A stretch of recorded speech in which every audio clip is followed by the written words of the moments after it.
అందరికీ ప్రైజ్ అలాడ్. ప్రభు అయిన యేసుక్రీస్తు నామంలో మీ అందరికి శుభములు. దేవుని బిడ్డలారా, ఈ దినం ఆదివారం కనుక చక్కగా మీ దగ్గర ఉన్న మందిరాలకు వెళ్ళి మీరు ప్రభుని ఆరాధించవలసిందిగా మనవి చేస్తున్నాను. కొంతమంది ఆదివారం కూడా నిర్లక్ష్యం చేసి పెళ్ళిళ్ళకని లేదంటే ఏదో టూర్లని అవని ఇవని మందిరాన్ని నిర్లక్ష్యం చేస్తూ ఫ్యామిలీ అంతా వెళ్ళిపోతూ ఉంటారు. అది చాలా పొరపాటు. దేవుని సన్నిధి చాలా ప్రాముఖ్యమైనది కనుక అందరూ దేవుని సన్నిధిలో కనబడుటకు ప్రయత్నం చేయండి. ఎందుకంటే దేవుని సన్నిధిలో నిలుచు భాగ్యం చాలా గొప్పది. రండి, మత్తయి సువార్త చక్కగా దేవుని వాక్యాన్ని ఈ ఉదయకాల సమయం మత్తయి సువార్త 2వ అధ్యాయం 10వ వచనాన్ని చదువుతున్నాను. 10వ వచనం, ఆయనను పూజించి కానుకలను ఆయనకు సమర్పించిరి. నేను మరలా ఆ వచనం అంతా చదువుతాను, ఒకసారి జాగ్రత్తగా ఆలోచిద్దాం. వారు ఆ నక్షత్రమును చూచి అత్యానంద భరితులై ఇంటిలోనికి వచ్చి తల్లి అయిన మరియను ఆయన ఆ శిశువును చూచి సాగిలపడి ఆయనను పూజించి తమ పెట్టెలు విప్పి బంగారమును సాంబ్రాన్ని బోలమును కానుకలు ఆయనకు సమర్పించిరి. దేవుని బిడ్డలారా, సాగిలపడి ఆయనకు పూజించి కానుకలు ఆయనకు సమర్పించారు. దేవుని ప్రియమైన దేవుని బిడ్డలారా, ఈ భూమి మీద నిజంగా దేవుని కొరకు జీవించడం ఎంత ఆశీర్వాదకరం అంటే, ముఖ్యంగా దేవుణ్ణి పూజించడం, దేవునికి సాగిళ్ళు పడటం, దేవునికి సమర్పించుకోవడం, ఈ చాలా ముఖ్యమైన. యేసుక్రీస్తు వారు శిష్యుగా ఉన్నప్పుడు జ్ఞానులు చేసిన పని. ఆయనకు సాగిలపడ్డారు, ఆయన్ను పూజించారు, వారు తమ పెట్టెలు విప్పి ఆయనకు సమర్పించుకున్నారు. ఇది చాలా అద్భుతమైన విషయం. అర్థమవుతుందా? సాగిలపడి పూజించి ఆయనకు కానుకలు సమర్పించడం అనేది నిజంగా బంగారు సాంబ్రాణి బోలం సమర్పిస్తూ వచ్చారు. కాబట్టి ఈరోజు ఆయనను పూజిస్తున్న మనం యేసుక్రీస్తు, చాలామంది యేసుక్రీస్తు దేవుడు కాదు అన్న అభిప్రాయంతో బోధించే వాళ్ళు కూడా ఉన్నారు. ఆయన ఆరాధనలకు యోగ్యుడు అన్న విషయం నేను చెప్తున్నాను. అందుకే పాట రాశారు కదా మన పితరులు, ఆరాధనలకు యోగ్యుడవు, ఆరాధనలకు యోగ్యుడవు, స్తుతి గీతంబులకు పాత్రుడవు, స్తుతి గీతంబులకు పాత్రుడవు, ప్రభు యేసు నిన్ను పూజింతును, ప్రభు యేసు నిన్ను పూజింతును, మనసార నిన్నే కీర్తింతును, మనసార నిన్నే కీర్తింతును, ఆరాధనలకు యోగ్యుడవు, ఆరాధనలకు యోగ్యుడవు. కాబట్టి ఆరాధనలకు అర్హుడైన యోగ్యుడనమాట. మరొక పాట కూడా శివుని గీతాల్లో, పూజనీయుడేసు ప్రభు పలు నిందలనొందితివా నాకై, పూజనీయుడేసు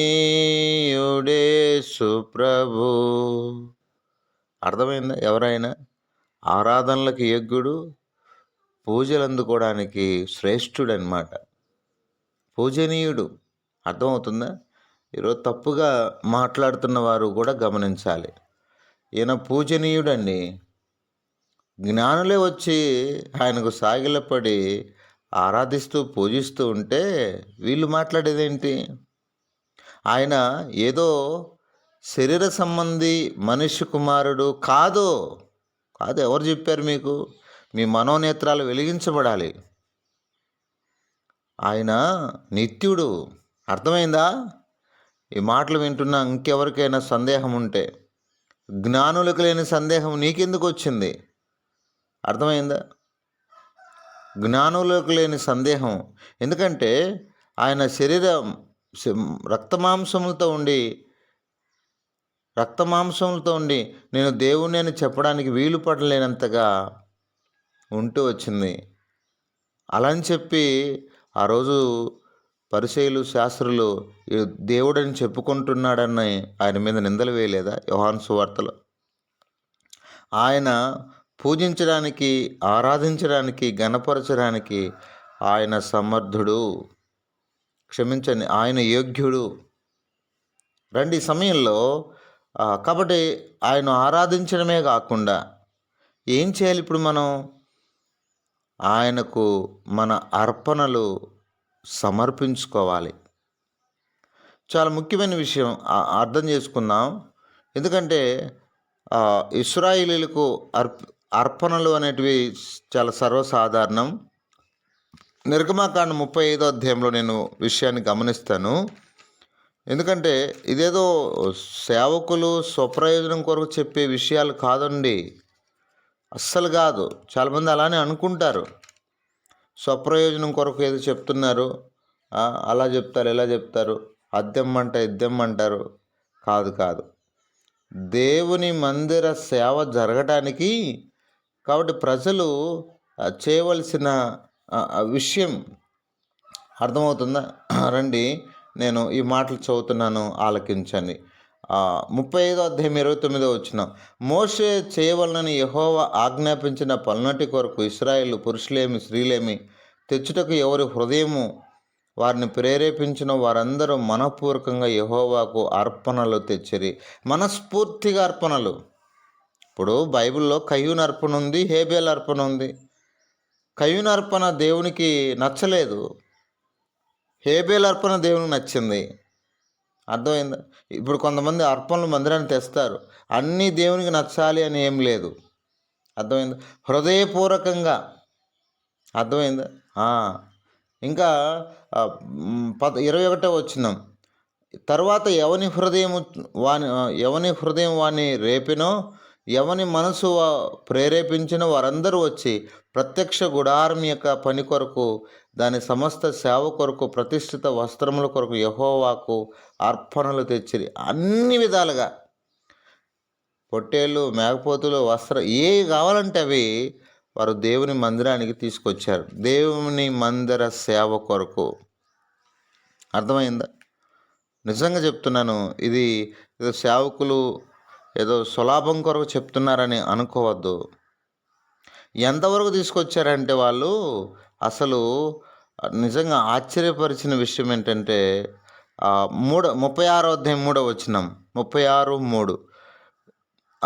ఆ పని చేయుటకై వారు పరిశుద్ధ స్థలం యొక్క సేవ కొరకు ఇశ్రాయేలు తెచ్చిన అర్పణలన్నింటినీ మోషే యొద్ద నుండి తీసుకొనిరి. అయినను ఇశ్రాయేలు ఇంకా ప్రతి ఉదయమున మనపూర్వకంగా అర్పణలను అతని ఎదుగు తెచ్చుచుండిరి. ఇంకా తెస్తానే ఉన్నారు.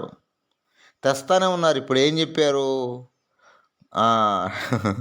నిజంగా అద్భుతం. 5వ వచనం. మోషే చేయవలనని యెహోవా ఆజ్ఞాపించిన పని విషయమై సేవ కొరకు ప్రజలు కావలసిన దానికంటే బహు విస్తారంగా తీసుకొని వచ్చున్నారని చెప్పగా, మోషే పరిశుద్ధ స్థలమునకు ఏ పురుషుడైనను ఏ స్త్రీ మీదట ఏ అర్పణను తేవద్దని ఆజ్ఞాపించిన గనుక పాలెమంతటను ఆ మాటలు చాటించిరి. ఆ పనంతయు చేయనట్టు దాని కొరకు వారు తెచ్చిన సామాగ్రి చాలినది, అది అత్యధికమైనది కనుక ప్రజలు తీసుకుని వచ్చటం. అంటే ఆ దినాలు ఎంత బాగా దేవునికి అర్పణలు వచ్చేవి చూడండి. కాబట్టి మనం కూడా దేవుని పని నిమిత్తం, ఏదో ఎవరికో లగ్జరీ కార్లు కొనియమని నేను చెప్పట్లేదు, దేవుని పని నిమిత్తం మనము చక్కగా చేయడం అనేది చాలా ఇంపార్టెంట్ అనమాట. చాలా ఇంపార్టెంట్. దేవుని బిడ్డలారా, దేవుని పని నిమిత్తమై అర్పణలు. ఇప్పుడు నిజంగా మన కొరకు యేసుక్రీస్తు వారు ఎఫెసీ 5:2 ప్రకారం బలిగాను అర్పణగాను అర్పించుకున్నాడు. ఏకైక బలిగా. ఈ బలులన్నీ కూడా మన పాపానికి క్షమాపణ కలిగించలేదు. మాటి మాటికి పాపాలు గుర్తుకొస్తున్నాయి. ఏకైక బలిగా మన కొరకు ఆయన అర్పించబడుతూ వచ్చాడు. రోమా 12:1 ప్రకారం మన జీవితాలను ఆయనకు అర్పించుకోవాలి. ఈ భూమి మీద మనము ఆయనకు అర్పించుకోవడం నేర్చుకోవాలి. అబ్రహాము తన కుమారుని అర్పించడానికి వెనుతీసాడా? ఆదికాండం 22 తన కుమారుని ఇవ్వడానికి ఏమాత్రం కూడా ఒక గొర్రె పిల్లగా మరి బలి అర్పించడానికి దేవుడు అడిగితే, నువ్వు వెళ్ళి నీకు ఒక్కడైన కుమారుని దహన బలిగా అతను అర్పించు. ఓకే ప్రభువా. కుమారుణ్ణి ఇవ్వడానికి ఇష్టపడిన అబ్రహాము ఇప్పుడు మనం కనీసం ఒక 100 రూపాయలు ఇవ్వాలంటే ఆలోచిస్తున్నారు మందిరంలో. అంటే హాస్పిటల్కి ఎంతైనా ఇచ్చేస్తాం. మందిరంలోకి వచ్చిరాక ఆలోచన, మరలా చీలిక. డాక్టర్ ఎంత అడిగినా ఇవ్వాల్సిందే. అర్థమైందా? అదే నీకోసం ప్రయాసపడి రాత్రింబవళ్ళు నీ కొరకు ప్రార్థన చేసి నీ సంఘం కొరకు మరి ఏదన్నా అర్పణ అంటే కష్టం. హైందవ సహోదరులు చూడండి, వారికి తినాలంటే లక్షలు ఇస్తారు. వాళ్ళ కాడ ఉండి కాదు, అప్పైనా చేసి ఇస్తారు. అంటే ఇప్పుడు ఉదయకాలం నేను ఏం చెప్తున్నా అంటే, అప్పులు చేసి మీరు మందిరాన్ని తేండి అని చెప్పట్లేదు నేను. కానీ దేవుని సన్నిధిని, దేవుని ప్రేమించుట. నేను ఎంతోమందికి ప్రార్థన చేస్తూ ఉంటాను, సేవకుని కదా. చాలామంది, నిజం చెప్తున్నాను, కొంతమంది బాగుపడ్డారు. కనీసం కృతజ్ఞత కలిగి ఎవరన్నా కష్టం. కరోనా టైంలో ఒక ప్రాంతానికి వెళ్ళాను, చాలా ప్రార్థన చేశాము ఆ సహోదరుడికి. మరి అత్యంత భారభరితంగా ఒక 100 రూపాయలు ఇచ్చారు. అదే రోజు ఒక ఇంటికి వెళ్ళాము, ఒక వృద్ధ స్త్రీకి ప్రార్థన చేశాను. ఆ తల్లి 500 రూపాయలు ఇచ్చింది. అంటే ఎందుకు చెప్తున్నాను? అర్పణ చూడండి. చనిపోయే వ్యక్తి దేవుని దయ వల్ల బ్రతికాడు. ఎంత భారభరితమైన హృదయంతో 100 రూపాయలు ఇచ్చారు చూడండి. అంటే వాళ్ళు ఎంత ఘనంగా నాకు 10 ఇళ్ళు ఉన్నాయి, 20 ఇళ్ళు ఉన్నాయి, అంత ఆస్తుంది ఇంత ఆస్తుందని చెప్పుకుంటారు, కానీ ఫలితం లేదు. ప్రభుకి ఇచ్చే విషయంలో హృదయం లేదు, మనస్ఫూర్తిగా లేదు. ఆ రోజు ఇశ్రాయేలు చూడండి, దేవునికి చాలు అనేంత వరకు విస్తారంగా తీసుకొని వచ్చారు. కాబట్టి హైందవ సహోదరులను చూసి కూడా కొన్ని మనం నేర్చుకోవాలి. వారు ఏమి లేకపోయినా పర్లేదు, దేవుని వెనుకేయరు. వాళ్ళు కలిగిన విశ్వాసంలో దేవుని వెనుకేయరు. ఏమైనా అప్పైన తెచ్చేస్తారు, తిన్నాళ్ళు కానీ ఇంకొకటి. జాగ్రత్త పడదాం దేవుని బిడ్డలారా. ఈ భూమి మీద దేవునికి మన జీవితాలను అర్పించుకుందాం. మన జీవితాలను, మన హృదయాలను, అర్థమైందా? ఆయన చక్కగా పూజిద్దాం, సాగిల పడదాం. రండి ప్రార్థన చేసుకుందాం. పరిశుద్ధమైన తండ్రి, కృపగలిగిన దేవా, మీకు ఎంతో వందనాలు. మా జీవితాల్లో మీరు చూపిన నీ కృపాంతరపడి స్తుతిస్తూ మేము చక్కగా నిన్ను గణపరచుటకు కావలసిన నీ కృపను దయచేయమని, మా ప్రియులందరూ కూడా ఈరోజు ఆదివారం కనుక చక్కగా సాగిలపడి నిన్ను పూజించి నీకు తమ కలిగిన వాటిని అర్పించుటకు సహాయం చేయమని యేసు పరిశుద్ధ నామములో ప్రార్థన చేసి అడిగి వేడుకొనుచున్నాము తండ్రి. ఆమేన్.